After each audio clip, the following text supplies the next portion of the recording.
نستغفرهم كما أمر ونشهد أن لا إله إلا الله وحده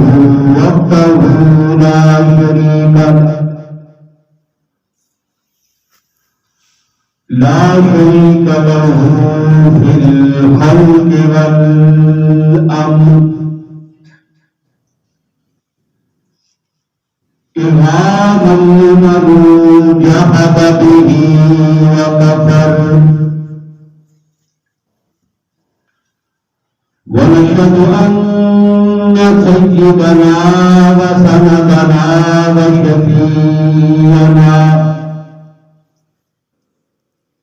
وشفيعنا محمدا عبده ورسوله أما بعد فأعوذ بالله من الشيطان الرجيم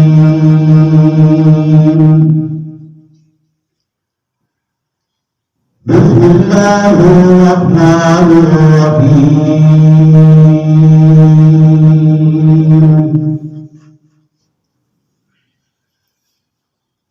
والذي أرسل رسوله بالهدى ودين الحق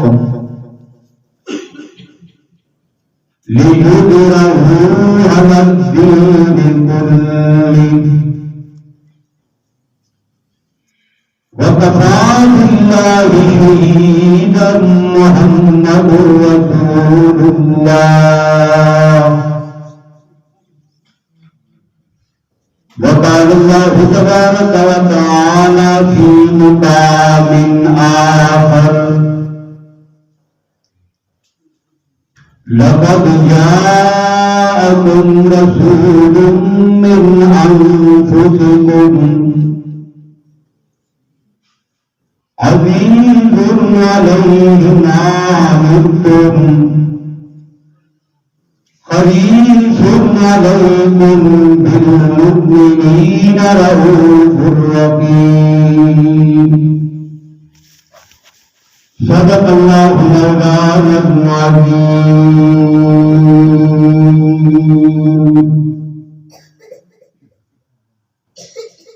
اللهم صل على محمد وعلى آل محمد بعدد من قعد بقاء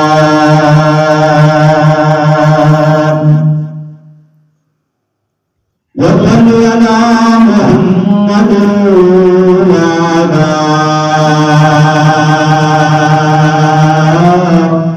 آل محمد بعدد من صلى وسام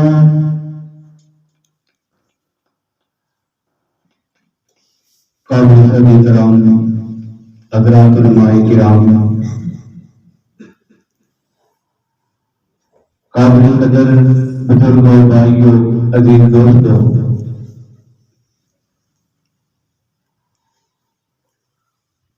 ماہ ربیع الاول میں آپ کے یہاں اس مسجد میں برابر مکرم عالم باعمل حضرت مولانا انعام الحسن صاحب دامت برکاتہ العالیہ کے حکم پر حاضری کا شرف حاصل ہوا ہے۔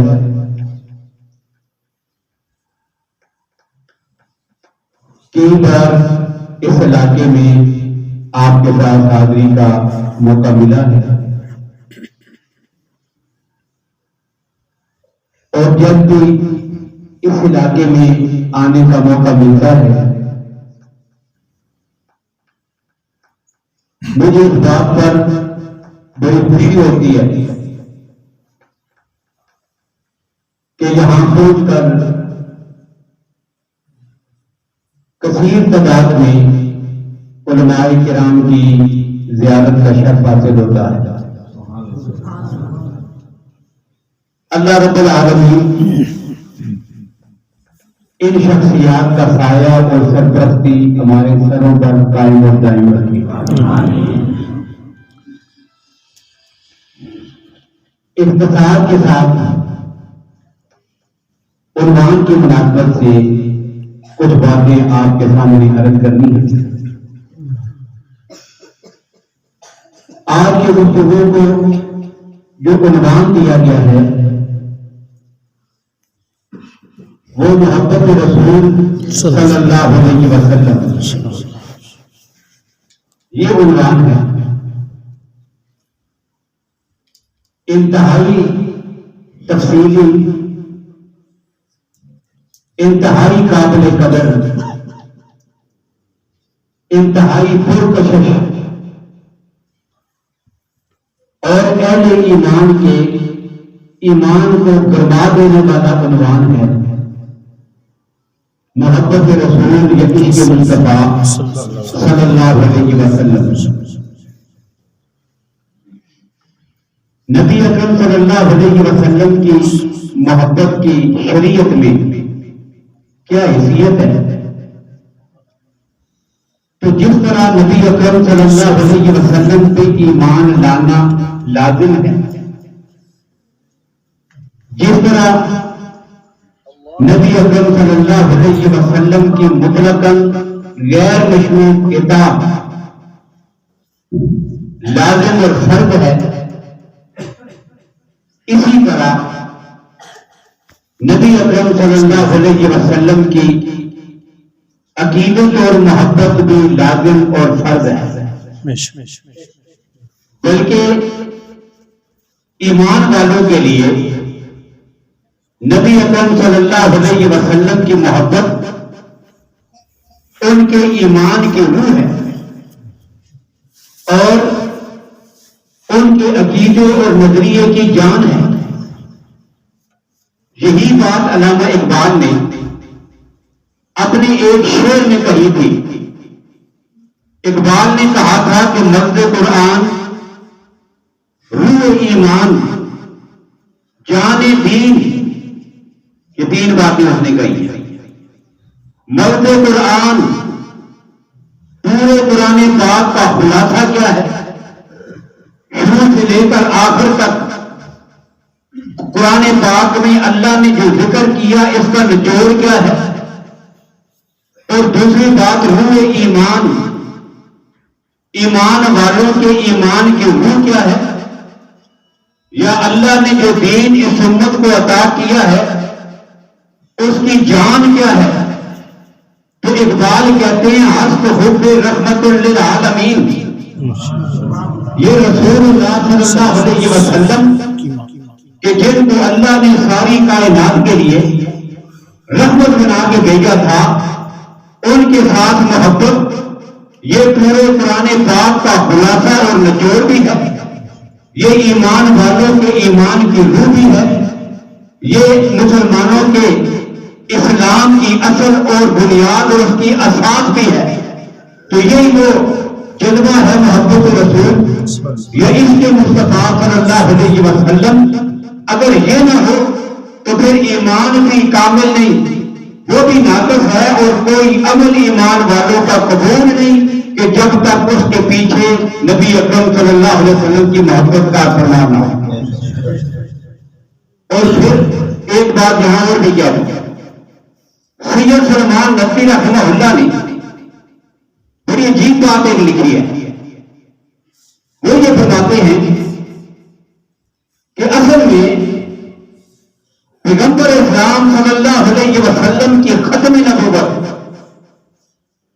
جہاں اس کے اور بہت سارے دلائل ہیں قرآن پاک میں، نبی اکرم صلی اللہ علیہ وسلم کے آپ کی احادیث متواترہ میں جتنے بھی دلائل ہیں، ان کے علاوہ ایک دلیل وہ یہ فرماتے ہیں کہ ختم نبوت کی ضرورت کے پیچھے بھی عشق مصطفیٰ کا اثر ہے۔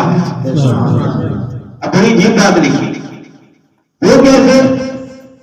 کہتے ہیں دیکھیں آپ اللہ کے قرآن پاک کو پڑھیں، شروع سے لے کر آخر تک آپ پڑھتے چلے جائیں گے، اللہ پورے قرآن میں اپنے نبی کا مقام، ان کا منصب، ان کے کمالات، ان کی شان کو ذکر کرتے چلے جاتے ہیں۔ کبھی اللہ فرماتے ہیں میرے پیغمبر قدر رات تقلب وجہ کا پھر سمائی، کہ آپ جب اپنے مقدس چہرے کو اٹھا کر آسمانوں کی طرف دیکھ کے انتظار میں دیکھتے ہیں، تیرا رب تیرے دیکھنے والے منظر کو بڑے پیار سے دیکھتا ہے، اور ہم قریب تیری منشا اور مرضی کے مطابق ہم قبلے کو تبدیل کریں گے۔ پھر دوبارہ حکم بھیج کر اللہ پیغمبر کے اس عمل کی وجہ سے قبلے کو تبدیل کر دیتا ہے۔ کبھی اللہ کی ذات اپنے نبی کو مزمل کہتے ہیں، کبھی اللہ کی ذات اپنے نبی کو مدثر کہتے ہیں، کبھی یاسین کہتے ہیں، کبھی طٰہٰ کہتے ہیں۔ یہ سارے خطاب، یہ سارے القابات بھی ذکر کرتے ہیں۔ کبھی اللہ اپنے پیغمبر کی عمر کی قسم اٹھا کے کہتے ہیں لَعَمْرُكَ إِنَّهُمْ فِي سَكْرَتِهِمْ يَعْمَهُونَ، میرے پیغمبر مجھے تیری عمر کی قسم ہے۔ کبھی اللہ کی ذات اپنے پیغمبر کا ذکر کرتے ہوئے وَالضُّحَىٰ وَاللَّيْلِ إِذَا سَجَىٰ کہتے ہیں کہ میرے پیغمبر مجھے تیری کالی زلفوں کی قسم ہے۔ وَالضُّحَىٰ مجھے آپ کے چہرہ اثر کی قسم ہے کہ جب یہ چہرہ سامنے آتا ہے رات سے دن ہو جاتی ہے، اور تیری زلفوں کی قسم یہ کالی زلفیں جب سامنے آتی ہیں دن سے رات ہو جاتی ہے۔ اللہ اپنے محبوب پیغمبر کا ذکر کرتے ہیں۔ کبھی اللہ کی ذات الم نشرح لک صدرک کہہ کر اپنے پیغمبر کی شان بیان کرتے ہیں۔ کبھی اللہ کی ذات انا اعطیناک الکوثر کہہ کر اپنے پیغمبر کا مقام اور مرتبہ ذکر کرتے ہیں۔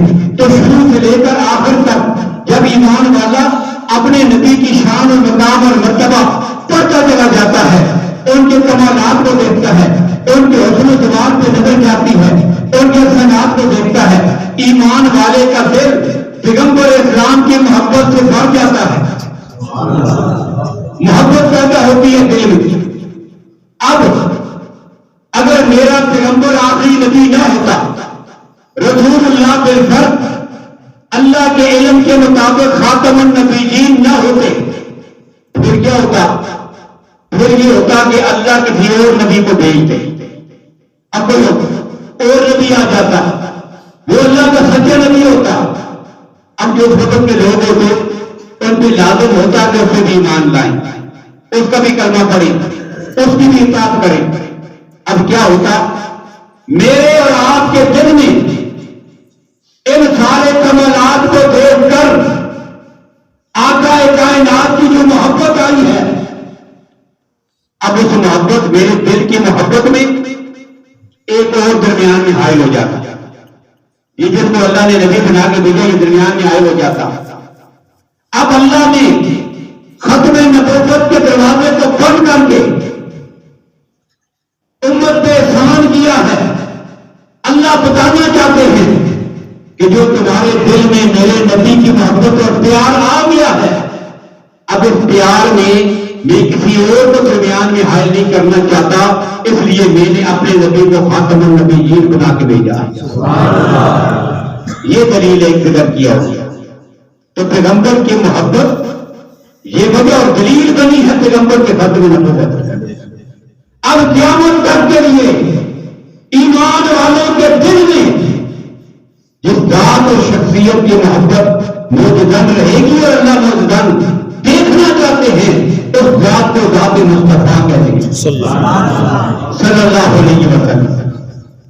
اور محبت کیوں نہ ہو، محبت ہو کیوں نہ، اللہ نے اپنے نبی کو بنایا ہی ایسا، آپ کے ظاہری حسن و جمال ہو، آپ کا باطنی حسن ہو، آپ کا حسن اخلاق ہو، آپ کا حسن کردار ہو، آپ کی سیرت ہو، آپ کی صورت ہو، آپ کے کمالات ہو، آپ کا جمال ہو، انسانیت کے لیے ساری کائنات کے لیے آپ کے احسانات ہوں، یہ ساری چیزیں ایسی ہیں کہ جن کی بنیاد پر لازم بنتا ہے کہ ہر آدمی جو ہے وہ آقا کائنات سے محبت کرے. اللہ نے اپنے محبوب پیغمبر کو بنایا ہی ایسا. کتنی عزت والا پیغمبر ہے, کتنی عظمت ہے نبی اکرم صلی اللہ علیہ وسلم کی کہ اللہ نے اس پیغمبر کو 1,24,000 انبیاء اور رسول کا امام بنا دیا ہے. اور کتنی عظمت والا پیغمبر, کتنی عظمت ہے, کتنا مقام. قیامت کا دن ہوگا, ساری مخلوق دانے محشر میں اکٹھی ہے اور سارے نبیوں کے امتی اکٹھے ہو کر حضرت آدم علیہ السلام کے پاس, اللہ کے نبی اللہ کے دوست شفاعت فرمائیے, سفارش کیجیے, ہمارا حساب و کتاب شروع ہو. حضرت آدم کیا فرمائیں گے؟ لست لہا, لست لہا, آج مجھ سے یہ کام نہیں ہو سکے گا, آج یہ کام میرے بس میں نہیں. لست لہا, اب ایک لفظ ہے لست لہا اور ایک لفظ ہے عربی میں انا لہا. لست لہا کا معنی ہوتا ہے آج یہ کام میرے بس میں نہیں ہے, اور انا لہا کا معنی ہے آج یہ کام میں کر کے دکھاؤں گا. اب حدیث میں ہے ساری مخلوق اکٹھی ہو کر حضرت آدم کے پاس لست لہا, کسی اور کے پاس جائیے, آج یہ میرے بس کا کام نہیں. حضرت نوح علیہ السلام کے پاس وہ بھی کہیں گے لست لہا. حضرت ابراہیم علیہ السلام کے پاس نہیں, کسی اور کے پاس جائیے. حضرت داؤد, حضرت سلیمان, حضرت موسیٰ, حضرت عیسیٰ, سب کے پاس چلے جائیں گے, سب کہیں گے لست لہا, آج یہ کام میرے بس کا نہیں ہے. اب دیکھیں پیغمبر کی عظمت کیا ہے, کتنی عظمت والا پیغمبر, اور کتنے خوش نصیب ہیں ہم, اتنی عظمت والے پیغمبر کی امت میں شامل ہونا ہمیں میسر آیا ہے. یہ ہمارے مقدر میں یہ بات آئی ہے. کون پیغمبر ہے؟ حضرت آدم علیہ السلام سے لے کر حضرت عیسیٰ علیہ السلام تک سارے نبی میدان محشر میں کہیں گے لست لہا, اور اس میدان محشر میں تنہا وہ آمنہ کا لال ہوگا جو اکیلا کہے گا انا لہا. سارے کیا کہیں گے؟ لست لہا. ایک آمنہ کا لال ہے جو کہے گا انا لہا. لوگوں آؤ, آج رب کے روز تمہارے بارے میں جو بات کرے گا اسے محمد مصطفیٰ کہتے ہیں صلی اللہ علیہ وسلم. اور پھر اللہ کے نبی شفاعت فرمائیں گے, اللہ اپنے محبوب پیغمبر کو فرمائیں گے ایک بار رات رب سجدے میں سر رکھ دیں گے, رب سے مانگیں گے, اللہ فرمائیں گے ایک بار رات رب پیغمبر سار اٹھائیے. اب سار اٹھائیں گے اور پھر کیا ہوگا؟ اب اللہ فرمائیں گے مانگ, جو تیری زبان سے نکلے گا میں میدان محشر میں تجھے عطا کروں گا. یہ عظمت والا پیغمبر, یہ شان والا پیغمبر ہے. پھر اس ایمان والوں کو محبت کیوں ہے؟ اس کو جمال کا یہ عالم ہے. احادیث میں ہے حضرت حسان بن ثابت نے جو فرمایا تھا وَأَحْسَنَ مِنْكَ لَمْ تَرَ قَطُّ عَيْنِي, آج تک میری آنکھ نے آپ سے زیادہ خوبصورت کائنات میں کوئی دیکھا ہی نہیں. اور سید تعالی سے بخاری رحمۃ اللہ فرمایا کرتے تھے اگر میں ہوتا تو میں ایک اور گزارش کرتا, ہے ہی نہیں کے بجائے ہے ہی نہیں کہتے, کہ صرف میری آنکھ نے نہیں کائنات کی کسی آنکھ نے آج تک کائنات میں اتنا خوبصورت نہیں دیکھا جتنا اللہ نے اپنے محبوب پیغمبر کو خوبصورت بنایا ہے. اور کسی کی آنکھ دیکھتی کیسے؟ آج تک کسی ماں نے اتنا خوبصورت بچہ پیدا ہی نہیں کیا. اور میرے محبوب پیغمبر تجھے دیکھ کر تو یوں لگتا ہے کہ جس طرح اللہ تجھ سے پوچھتے جاتے تھے تو بتاتا تھا, اللہ ایسے تجھے بناتے جاتے تھا. کام نہ کرتا تو خلق کا کما پچھاؤ, تجھے اللہ نے ایسا پیدا کیا. اب جب اللہ کے نبی کے سامنے حسان بن ثابت نے کہا ہوگا تو پھر آسمانوں سے جبریل بھی آ گیا. اللہ اجازت ہے میں بھی جا کے ایک بات کروں. اب جبریل آئے, کیا کہا؟ آسان تو کہتا ہے میری آنکھ نے دیکھا ہی نہیں. تو نے دیکھا کیا ہے؟ مکہ کی گھرتی پہ رہتے ہو آسان, تو نے دیکھا ہی کیا ہے؟ مکہ دیکھا, مدینہ دیکھا, یثرب دیکھا, طائف دیکھا, کہیں مجھے شام تک چلے گئے ہوگے. تیری عمر ہی کیا ہے؟ چند سال ہے. کہاں تک گھومے ہو تھوڑی سی جگہ میں؟ تو نے دیکھا ہی کیا ہے؟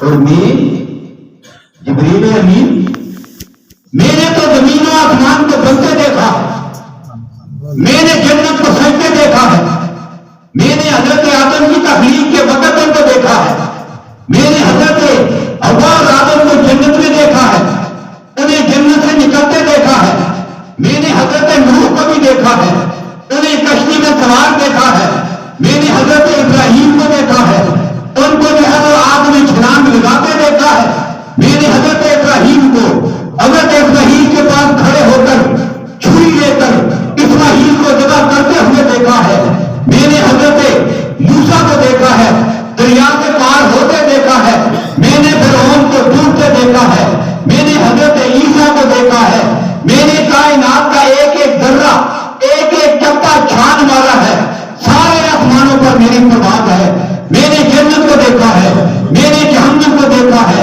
تو یہ سارا کچھ دیکھنے کے بعد میں آج جبریل امین آگے اعلان کرتا ہوں, کلب تو مشارق الارض و مغاربہا لم اجد احدا اجدر اطول اطیب احسن اکمل من محمد صلی اللہ علیہ وسلم. میں نے کائنات کا ذرہ ذرہ دیکھا ہے, میں نے مشرق و مغرب کو دیکھا ہے, اور میں نے پوری کائنات میں محمد عربی سے زیادہ پڑھ کر نہ کوئی خوبصورت دیکھا ہے, نہ عظیم و جمیل دیکھا ہے, نہ کوئی کامل دیکھا ہے. ایسا کوئی دیکھا ہی نہیں جاتا رب نے محمد کو بنایا ہے صلی اللہ علیہ وسلم. یہ حسن و جمال ہے میرے آقا, کتنا حسن و جمال. ایک مثال اور ذکر کر دوں. اللہ کے نبی ہجرت فرما کے تشریف لا رہے ہیں مکہ سے مدینہ کی طرف. اب مدینہ کے لوگ روزانہ انتظار کر رہے ہیں کب اللہ کے نبی پہنچیں گے, کب تشریف لائیں گے.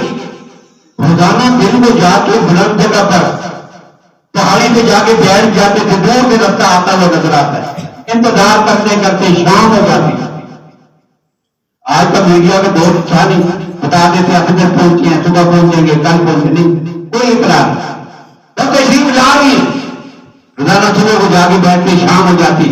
بچے بھی, عورتیں بھی, بوڑھے بھی, جوان بھی. آقا کائنات کی آمد کی وجہ سے چشمے برا پہاڑی کے ٹیلوں پر بیٹھ کر آقا کائنات کا انتظار کرتے تھے. اللہ کے نبی تشریف لا رہی. گھر جاتے یہ دیکھا چند لوگوں نے, یہ جو انتظار کر رہے ہیں میں سے دیکھا صرف چند لوگوں نے ہے جنہوں نے جا کے مکہ میں بیعت کی. بیعت عقبہ اولیٰ اور ثانیہ جنہوں نے کی تھی انہوں نے دیکھا تھا, اب باقیوں نے نہیں دیکھا ہوا. اب ذرا گھروں میں باتیں ہوتی ہیں, اللہ کے نبی آ رہے ہیں صلی اللہ علیہ وسلم. اب بچوں کے سامنے باتیں ہو رہی ہیں. اب بچوں نے کیا کیا, اپنے ذہن میں خاکہ بنائے. وہ اتنے بہادر ہیں, وہ سچے ہیں, دنیا انہیں صادق کہتی ہے, دنیا انہیں امین کہتی ہے, وہ اتنے باوقار ہیں, وہ امانت دار ہیں, وہ شجاعت و بہادری کا پیکر ہے. یہ ساری خوبیاں. اب کیا ہوتا ہے جب کسی کا تذکرہ ہو اور ہم نے دیکھا ہوا نہ ہو تو پھر ہم اس ذکر کو سامنے رکھ کر باتیں سن کر ذہن میں ایک خاکہ بنا لیتے ہیں, ایک نقشہ, ایک خاکہ ذہن میں بیٹھ جاتا ہے. یہ ایسا ہوگا. اب بچوں نے خاکہ بنا لیا, وہ جو محمد مکہ کے مدینہ تشریف لا رہے ہیں کیسے ہوگی, میرے چچا کی طرح, میرے ماموں کی طرح, میرے بڑے بھائی کی طرح, فلاں انسان کی طرح. یہ ذہن میں خاکہ بیٹھا ہوا ہے. اب اسی خاکے کو لے کر سارا دن انتظار کر رہے. آخر کار اللہ کے نبی صلی اللہ علیہ وسلم تشریف لے آئے. اب جیسے اللہ کے نبی کے مقدس چہرے پہ بچیوں کی نظر پڑی، اب ظاہر وہ سارا خاکہ تو ہو گیا غلط، وہ سارا خاکہ تو رہ گیا اپنی جگہ پر، اور بے ساختہ بچیوں کی زبان سے جملہ نکلا۔ جملہ کیا تھا؟ تارا حل فتوا لینا من سمیجات البداہی، لوگوں ہمارے سارے تجربے غلط نکلے ہیں، ہم یہ سمجھتی تھی کہ ہمارے آقا تو ہمارے والد کی طرح ہوں گے، وہ چچا اور بڑے بھائی کی طرح ہوں گے، نہیں وہ ایسے نہیں ہیں، یوں لگتا ہے جیسے چودھری کا چاند نکل آیا ہو۔ سبحان اللہ۔ یہ بچیوں نے پیغمبر کا حسن ذکر کیا، انہیں دیکھ کر یوں لگتا ہے یہ چاچا ماما والی بات تو رہ گئی اپنی جگہ پر، وہ تو اتنے خوبصورت ہے، لگتا یہ ہے کہ چودھری کا چاند بدلیوں کے بعد نکل آیا ہو۔ کتنا عظیم جبریل پیغمبر، اور انسانات کتنی